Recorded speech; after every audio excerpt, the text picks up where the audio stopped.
J'avais 9 ans quand ça s'était passé. Je n'ai d'ailleurs toujours pas d'explication à ça. Mais c'était tellement traumatisant que je me souvenais de chaque détail. J'étais en CM1 et ma classe ne m'aimait pas vraiment. Je sais pas pourquoi, je n'ai rien fait.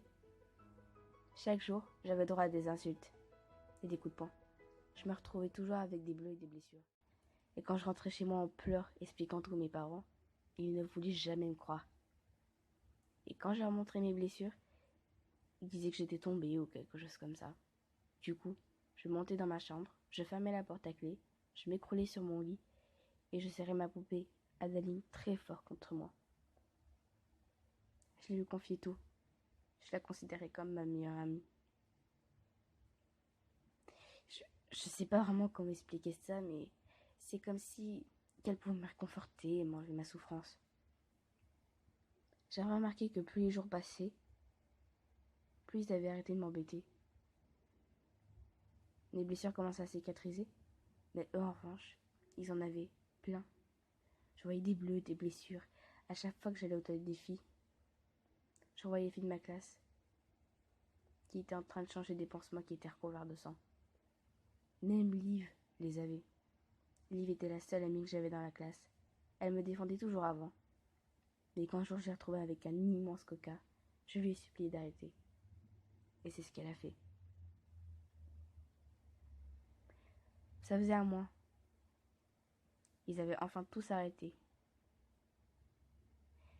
Moi, j'avais plus rien sur le corps, mais eux, ça se fait beaucoup trop. Ils essayaient de cacher ça avec du maquillage, mais ça se voyait quand même. Et quand j'ai enfin décidé de demander à Liv ce qui se passait, elle a dit que c'était rien. Qu'ils étaient tombés et qu'ils étaient tous maladroits. Bien sûr, je ne l'ai pas cru. Honnêtement, qui l'aurait cru? Je voulais vraiment savoir la vérité, coûte que coûte. Ça tombait bien, ce soir-là, Léo, quelqu'un de ma classe, avait décidé d'inviter toute la classe à une soirée pyjama. Mais bien sûr, j'y étais pas invitée. Je n'étais pas vraiment étonnée. Il devait être 21h quand je me suis réveillée. Je me suis vite habillée. J'ai pris ma poupée dans mes bras. Je l'ai reposée sur mon lit. Et je suis partie de chez moi discrètement pour ne pas réveiller mes parents. J'ai dû courir au moins 5 bonnes minutes avant d'arriver devant la maison de Léo, qui était verte à 3 étages. Je voyais une personne là-bas, près de la porte, qui était en train de toquer. Une fille, blonde. C'est tout ce que je voyais.